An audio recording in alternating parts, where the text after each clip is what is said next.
Hi, everyone. I'm Marlie Hall. Welcome to the show that covers the culture like no other. Joining us today, a panel of experts to give us their uncensored opinions. We have political analyst Lola Adeshoye, Bonsu Thompson, screenwriter and producer, and comedian Sasha Mercy. Thank you all for joining us. So we start today on a bittersweet note.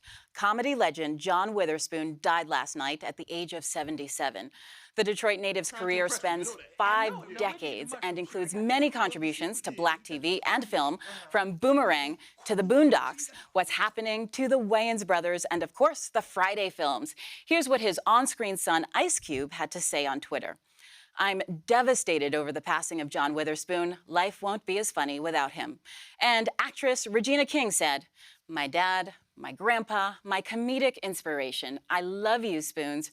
Rest in paradise, King. So let's talk about his legacy. Sasha, you're a comedian. What impact do you think he had on comedy? Well, he was like my pops, you know what I'm saying? I used to grow up watching the Wayans brothers. So it was just like any movie, if you saw him in a movie or in a show, you just knew it was gonna be funny. Right. And you knew it was gonna be exciting. Right, and he had that face. You may not know his name, but when you saw him, you're like, that guy who makes me laugh.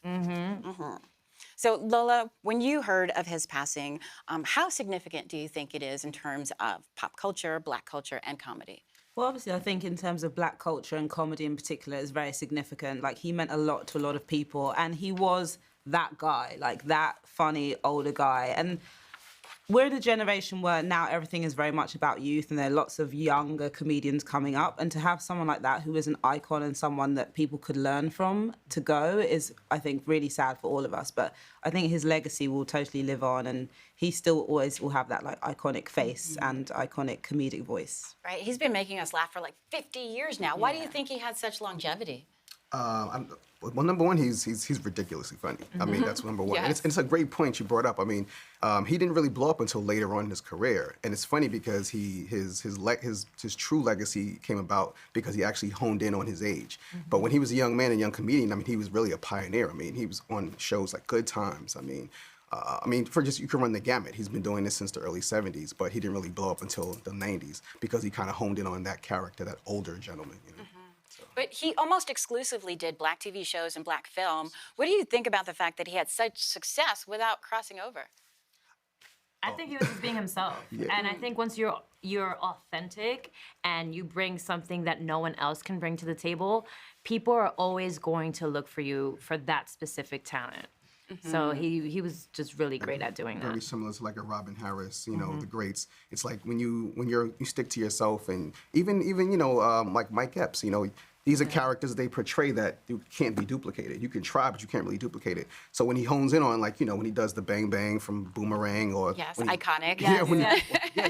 It's like, you know, now you're transcending culture, you're permeating culture, and it's like, you know, that's your trademark, you know. So, but it comes from him, it's within. And to what you were saying about crossing over, like, we do have Black stars who, you know, maybe the average person wouldn't know, average white person wouldn't know about. Across, you know, even like Tyler Perry. I don't know if the average white person will know who Tyler Perry is necessarily, or his movies, but we know. So we have people in our culture who mean a lot to us, who've shaped us, who inspired us, who are icons that haven't necessarily, you know, the average white person might not know. Well, he was too funny for us to be sad, so we say thank you for the laughs and rest in power. So this next story is heartbreaking and infuriating. 19-year-old Adrian Napier allegedly jumped a subway turnstile in Brooklyn. What happened next was captured in this viral video, viewed more than 3 million times. You see Napier sitting by himself inside the train, hands raised. That's when about 10 cops storm the train with guns drawn and throw him to the ground. This happened in a subway train filled with passengers who fled when they saw police pointing guns. This tweet says it all. My sons were in this train car. My 10-year-old came home inconsolable. How do we as parents even begin to speak to them about this kind of violence? that you see the trauma we're exposed to at a young age. Police say Napier had a gun and fled into the subway, but no weapons were found on him. He was arrested for evading a $2.75 fare. So it begs the question, why such a strong show of force for this minor infraction? Well, I watched the video when it came out, and the car was packed. There were lots of people in there, and then you saw people kind of running to each side when they saw the police standing outside with guns. And apparently there had been a report that he had a gun, which I think is probably maybe the reason why they turned up like that, because I can't imagine that they're going to come like that because some guy jumped the turnstile. However, police here are known for excessive behaviour, and even so, do you need that many police officers when there's one guy with his hands up? Like, what is he going to do? I find the fear that the police have of people to be so strange. It's almost like they are always assuming that everyone wants to attack them, when it's like, actually, we're the ones who are afraid of you. So I just find that positioning really, really odd, and it's actually a waste of resources for them to do it like that. But to be clear, he didn't have a gun. So do you think race is a factor here? 100%. He wasn't guilty of having a gun or, evading a $2.75 fare. He was guilty of wearing melanin. And that's the difference. I mean, we've seen countless times on the news, crazy men have accosted police officers, chased police officers, have gunned down numerous people, caught with weapons, and have been taken, they've committed massacres and have white guys have been taken in peacefully, so for a young African American to sit, or young black male to sit on a train with his hands up, and then have a dozen police officers pounce him, when he's already forfeited himself. It's like, him being guilty was about his skin color, absolutely about race. There's nothing about the crime. There was nothing found on him. He wasn't threatening anybody. He was ready to be subdued, and they still accosted him. So Guilty of wearing melanin, as you said. absolutely. So let me give you some stats, Sasha. So in April, May, and June of this year, 86% of the people arrested for fare evasion were Black and Latino. Is that statistic evidence of bias to you? I do believe it's biased, because one thing that I do notice is the MTA machines don't work. Especially when you're in a rush, and then they'll have a cop there. Right. Yeah. But good luck. Yeah. But good luck. Yeah. So it's like the MTA machines won't work. There's nobody there that you can go talk to help, and then you have a cop there. Like, it's almost like we were set up to get arrested or to get a ticket or of some sort. It's total setup, because I only see it around my area. When we go downtown, that's not a problem. It's not a problem when it's downtown. It's always around like Bronx, uptown, or any area that's very minority urban. areas. Yeah, minority I areas. also think it's a Where we at? carryover from Stop and Frisk. I mean, Stop and Frisk was such a fail. It was such a failure as a policy, but the mind state is still there. So that's the same thing. That's still just Stop and Frisk. Like, if you hop a train in the Upper East Side, Upper West Side, there's really not going to be any cops to really stop you, because they're not eyeing them. They're eyeing people who actually don't have, which is kind of backwards. Right. So it's just a carryover of Stop and Frisk. Like, they can't legally implement it anymore, but the mind state is still there. They're still gunning for us. Yeah, I just don't understand why 20 people with one guy. Like, why did they rush in that cart that way? It's just so weird. And it's also Because you just- made them and in work New York more. City, Right, too. it's symptomatic of, under-resourcing in areas and over-policing. So, exactly like you said, if you're uptown, the machines do not work. Sometimes they are not staffed. You can't find a way to get in unless you go under a, turnstile. You ask someone to let you in. I mean, that's legitimate thing. Yeah. That doesn't happen often downtown. And then, they over-police us, like one black person with 100 police officers, because apparently we're more violent, we're more aggressive, and we're more likely to attack them, and we're more likely to be the aggressor. So they go in with the assumption that we have done something wrong, and if we haven't already, that we will. Right. But he could not have been more submissive. I mean, he didn't flee to the end of the car like the other passengers. He didn't sat do there anything. with his hands up in full view, asking someone to call his mother, asking what the police wanted him to do. He could not have been more submissive, yet still he was hunted, essentially, like an animal. Yeah. So I read that Governor Cuomo, the governor of New York State, plans to add 500 police officers to the transit system, specifically to catch fare evaders. Does this scare you, given the way that police treat people who jump turnstiles? Yeah. I mean, it's not even about people who jump turnstiles. I'm fearful of it. We live in a police state, right? We're living in a police state where, like you said, like, brown people are other hunted. So to add more enforcers, to add, more police, I mean, we're just more in danger.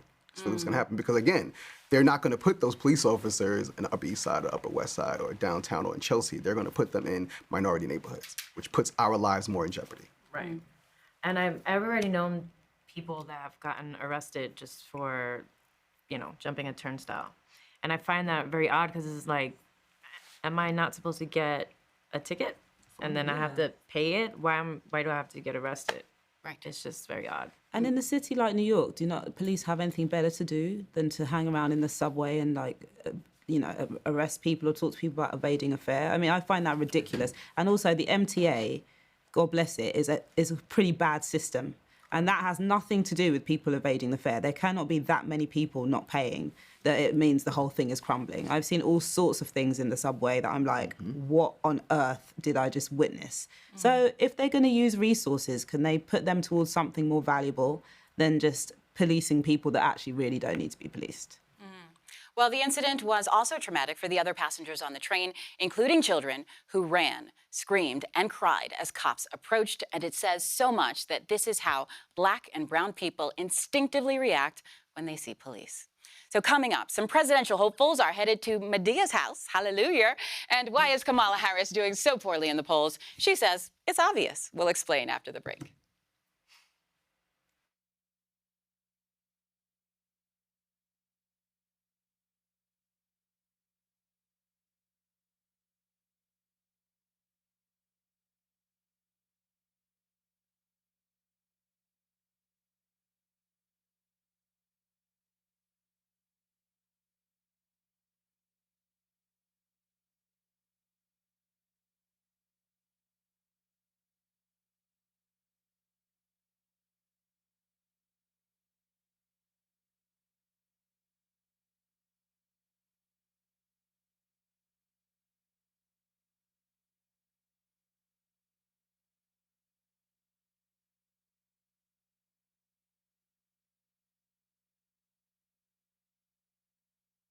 Welcome back. Who's having a better year than Tyler Perry? He is now the first Black man to own a movie studio, and it's already being put to good use. The next Democratic presidential debate will take place at Tyler Perry Studios in Atlanta on November 20th. Tyler's studio is larger than the ones owned by Paramount, Warner Brothers, and Walt Disney Studios combined. It covers 330 acres and is built on land that used to be a Confederate Army base. So much symbolism there. So I think this is a pretty big deal, but what do you think, Lola, that this debate is being held at this location? I think it's fantastic. I think it's fantastic it's been held in Atlanta. I think it's fantastic it's been held at Tyler Perry Studios. And that, for those who don't know about what he's done, that puts his studio on the map. The whole nation is going to hear about that. And I think it's a brilliant move on his part for sure. Mm-hmm. All the moderators I read will be women, but none of them Black. Do you think that's significant? Should there be more diversity? Yeah, definitely. When I saw the lineup, I was like, there are a couple of people I thought, why isn't so-and-so on there? And yeah, they definitely should have at least one Black woman. We're the ones that rock the vote. So... yeah. Yes. Well, given the location, I would imagine there's going to be a lot of Black interest in this debate. Do you think the candidates should approach that a certain way? I don't think they have another option other than to do that. I mean, I think this is like the blackest Democratic presidential debate ever. I mean, it's in the A. It's at Tyler Perry Studio. I mean, you got Kamala. I mean, Bernie's kind of like a cousin brother, to some people. Right. I mean, but I just think Biden's down too. It's not. Biden doesn't like Black youth, but anyway, I think Tyler Perry should be on this bill. Honestly, I mean, what other Black person has done more for our people? You mean running for president? Absolutely. I mean, what other Black person has done more He could be the first black female since Barack. There you go. Medea in the White House, right? That's the next film. No, I mean, what other black person has done more for our people since Barack has left? I mean, this guy has created his own Wakanda in Hollywood. Yeah. I mean, come on now. I mean, Yeah, he's seen his thing. yeah. To have like the political race on his land. I mean, the Confederate land as well. So much symbolism. I mean, it's bigger than just this debate. So I mean, I think there should be a black woman on it, but I think it's strategically they're doing the minority thing. They're doing the oppressed voice thing, and I'm fine with it. I'm a huge fan of Rachel, so she'll make sure that everything is square and fair.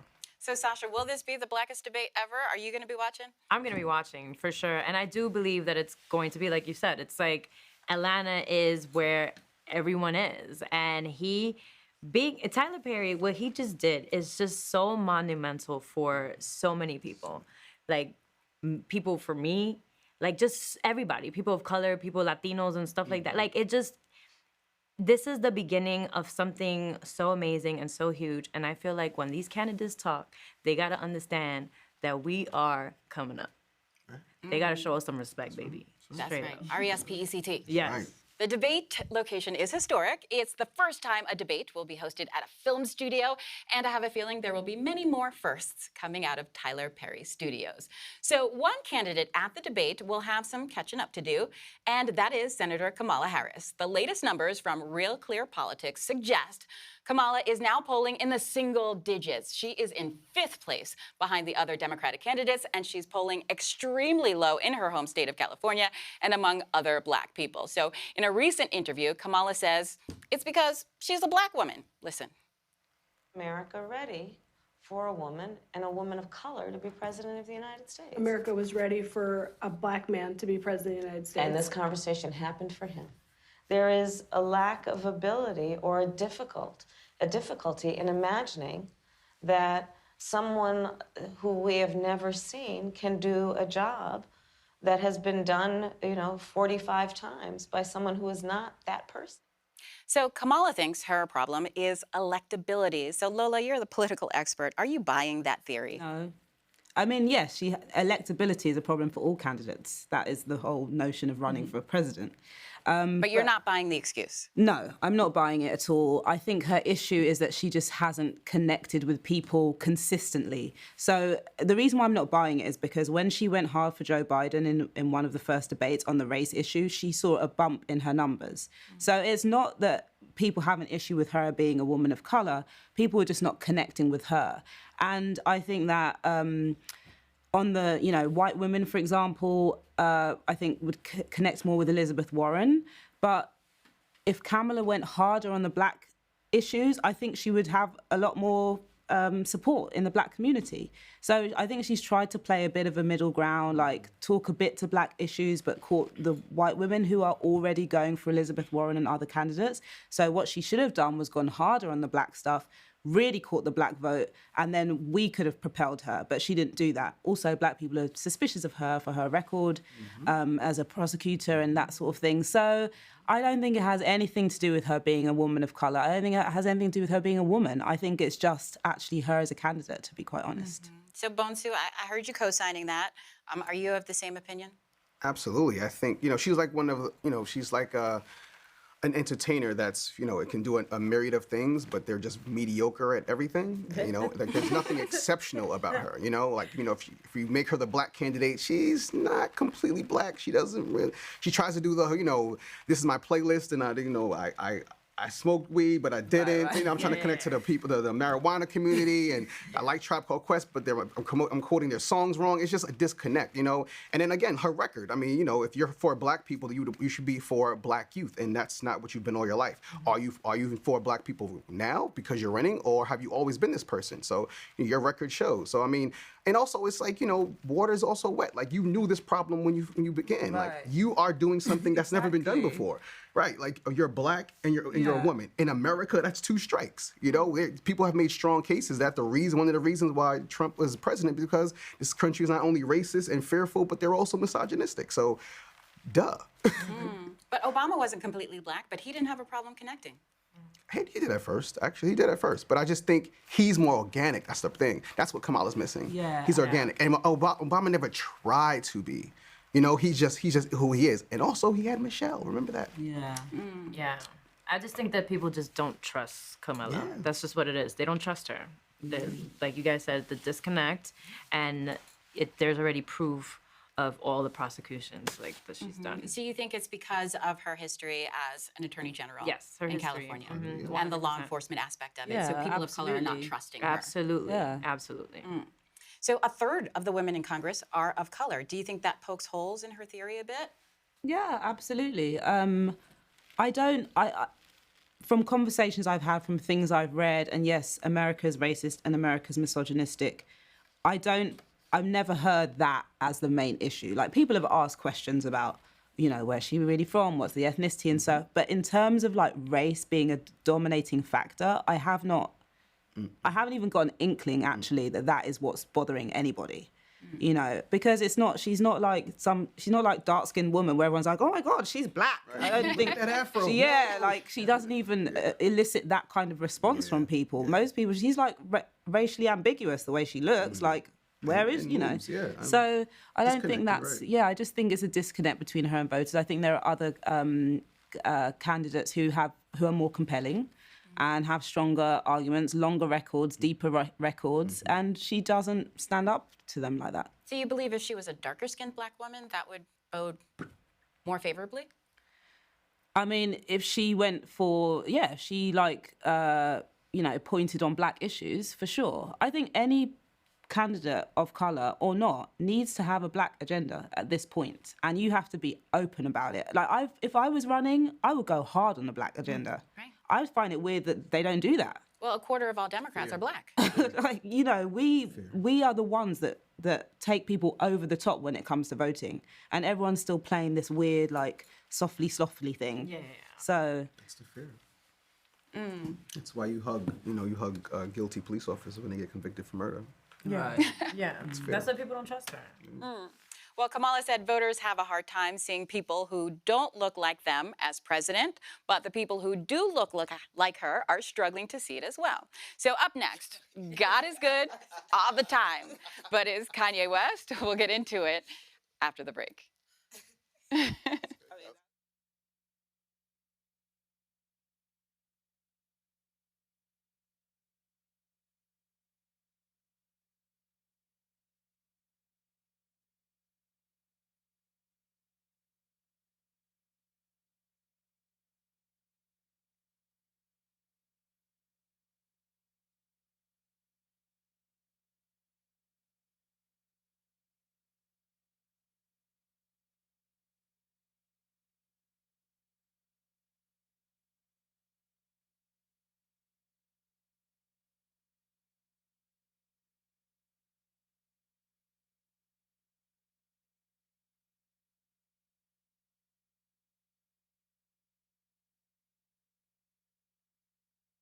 Welcome back.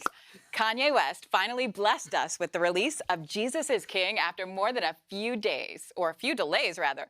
Opinions across the board, from yay purists missing the old Kanye to Donald Trump Jr. tweeting he is cracking the culture code.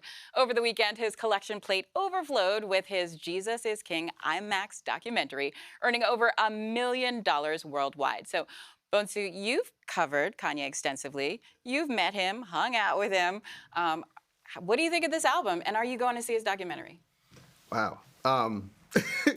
I don't love the album. I always tell people, all right, like, if you want to enjoy just the music, because I'm in this place where I'm feeling funny about the cancellation in era and everything. It's really just about trying to, like, separate yourself from the art, separate yourself from the music. If you can take something from the music, especially if it's speaking to your denomination, then I'm not going to take anything from that. But if you want to love this album, you have to hear it. If you listen to it, there's going to be problems. You have to just hear it. Yes. Why? Because it sounds good. Like, it's well produced. There's some good music on it. Kanye's still being a great composer, orchestrating, putting people together properly on the song. But his message is so dangerous. It's also very hollow, right? But dangerous how? It's irresponsible. Okay, I mean he's using the plight of the black person to speak to his own means. He's double backing that when he's also praising Republicans and there's no real platform. It's like it's drenched in like ostentatious rap stuff, but using Christianity as a veil for it. There's no meat in it. There's no meat in it. He's using just like the glory this and glory that, and Jesus is king, but he's like, listen to what he's talking about. Jesus allowed me to have Jordans and allowed me to have cars and jewelry, and it's like, really? Like that's what we're using Christianity for? But because it sounds good, there are going to be people who don't want to listen to it and will enjoy it. But it's irresponsible because, again, most people hear before they listen. So, Sasha, do you need Jesus in your life? It's hard because he is such a great composer, right? So I did give it a listen, but I felt a little bit of a disconnect because I even saw the interview with Big Boy, and I just felt like it's for self. The album for me felt like he was just trying to save himself and his legacy. And I think when you put religion is one of the things that people just follow blindly, right? And so you make an album about religion and you're gonna make money. Like you're gonna make a lot of money, especially like he's starting to sound like a preacher. And you know how much money A bad preacher. Right? Yeah, a bad preacher, but it's like you are creating this cult following and all this stuff, and you're talking about how you were in debt. So like I'm not sure what his agenda is and everything. He gives like these emotional importance to materialistic things that people can consume. So they buy it and then they feel like, oh my God, I'm part of like the Yeezys experience, right? And it's just it's so crazy. So right now his agenda is like, okay, are you going to do another pair of Yeezys that are dipped in holy water? Like what's going on now? So it's there's definitely Jesus is King merch. Yeah, right? It's like, what is it? Like he picked the best bulletproof vest. Right. He's like, everybody was shooting at him. Everybody was criticizing him for his, for just being crazy and supporting Trump. And he's like, okay, what can I put in front of me to make most of these people stop? And what did he do? He put the biggest shield, which is Christianity, which is religion. And another thing real quick, it's like, it's hard for me or like a lot of people to follow him because it's like, now you're just, like you said, you're using like this bulletproof like religion thing. But last year you were just designing clothes for porn stars on Pornhub. So like, which is it? Which basically? is it? Are you going to change next year and be like, oh, I was blind? Yeah, he will. Right. So he's trying to rehabilitate his image and make money at the same time. I think he's just a marketer, and I think he likes to be controversial. That's what I think. It's completely hollow. I listened to the album, and honestly, I was just like, oh my God, I can't. It's a very egotistical album as far as I'm concerned. Now, if he's really a Christian, he knows some things. One of the 10 Commandments is thou shalt not take the Lord's name in vain. You shouldn't have idols. He's made of himself an idol. The whole album, like, I grew up going to church and, I have my own beliefs about things, but it made me actually feel a bit sick because it was like every single song was like, Jesus, God, but then associated with things that are really not holy or not godly or like Chick-fil-A? Or important. Yeah. Which was or triply significant offensive. or like of high value. And it's like, oh, you are degrading. If this is something you do value is like spiritual principles, like you're bringing it down to super lowest common denominator. And then basically say what you've made yourself is a false prophet. And you're walking around talking about Jesus is king. Like, it's like a joke in a way.